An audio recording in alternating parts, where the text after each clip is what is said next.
Yo! It's Floppish back. And today I will be doing another sea event guide. But in this guide, I will cover these 5 things. All of the information in this video are things I didn't cover, or barely covered in my last video. Also, make sure to subscribe, but without further ado, let's get into the video.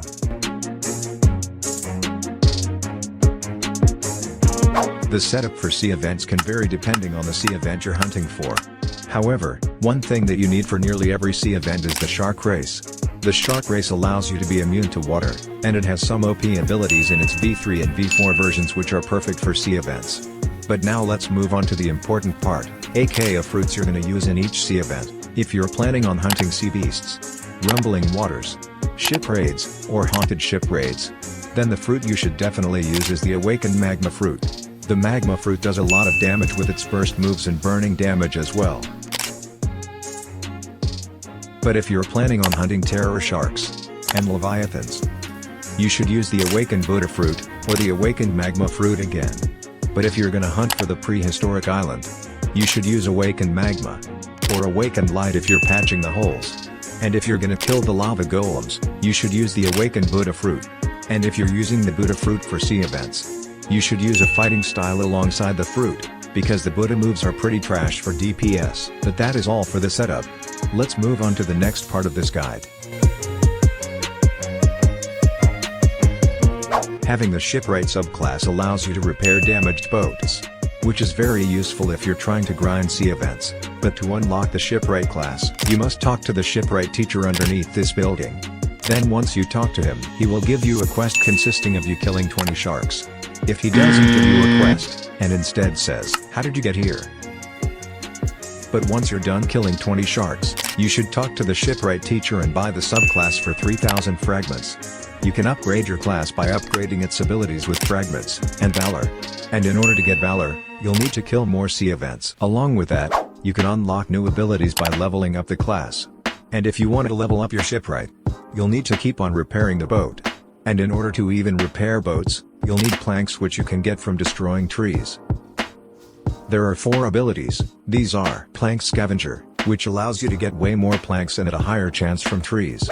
Next ability you'll unlock is Blueprint Specialist, which gives the boat more health when you repair it.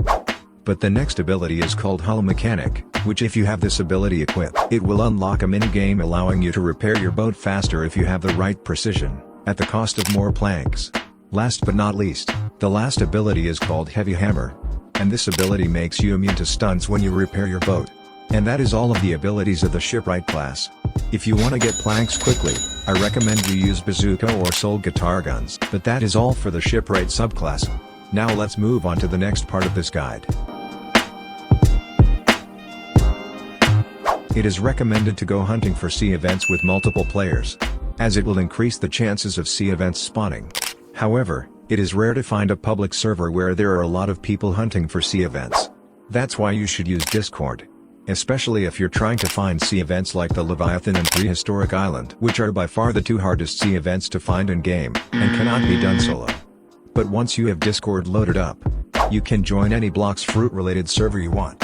As long as it has a channel called Sea Events, then all you have to do is look for the right person, and have the right requirements. Some examples of basic requirements are having the volcano magnet equipped for prehistoric hunting, and being off cooldown when hunting for leviathans.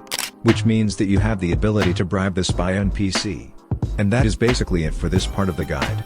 Let's move on to the OP items you can get from sea events. Sea events can give some of the best items in this game. And when I talk about items, I'm talking about fighting styles, swords, guns, accessories and even fruits. Starting with fighting styles. The only fighting style you can get from sea events is the Sanguinart fighting style. This is one of the best fighting styles in the game, due to its synergy with combos, and its life leech ability. Moving on to the swords. The best swords you can get from sea events are the Fox Lamp and Shark Anchor. Both of these swords have insane combo potential, and have good synergy with a lot of builds in PvP. But moving on to the guns now. The only OP gun you can get from sea events is the Dragon Storm gun. The Dragon Storm is the only machine gun style gun in this game, and it's good for boss hunting. It also does a lot of damage and has a pretty long range. Now for the accessories, the best accessories you can get from sea events are the Dino Hood, Kitsune Ribbon, and Kitsune Mask. And for the fruits you can get, you can have a chance to get the physical Kitsune fruit by rolling in the Kitsune Shrine.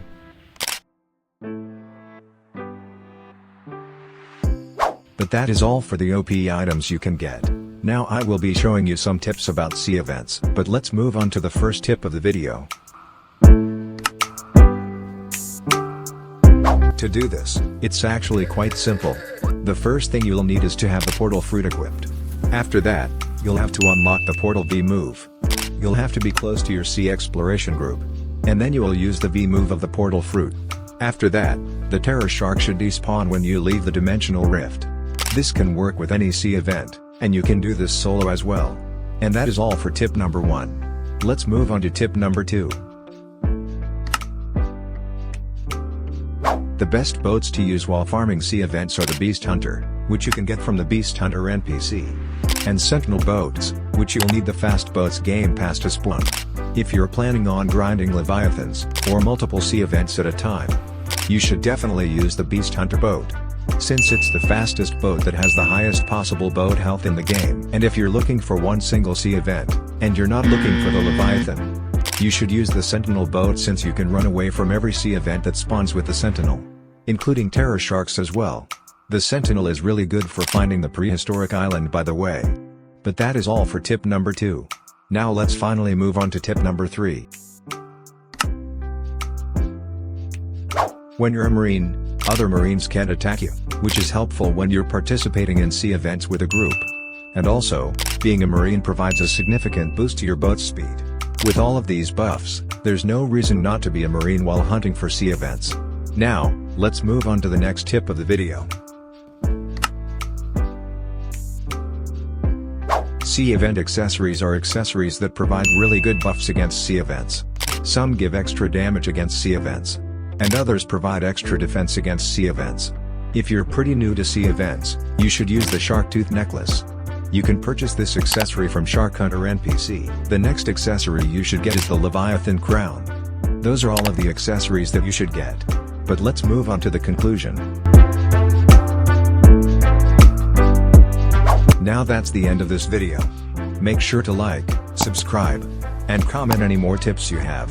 Or you can comment the word massive, so this video becomes massive and blows up in the algorithm. And it's for those who know. But anyways, Floppish out, boys.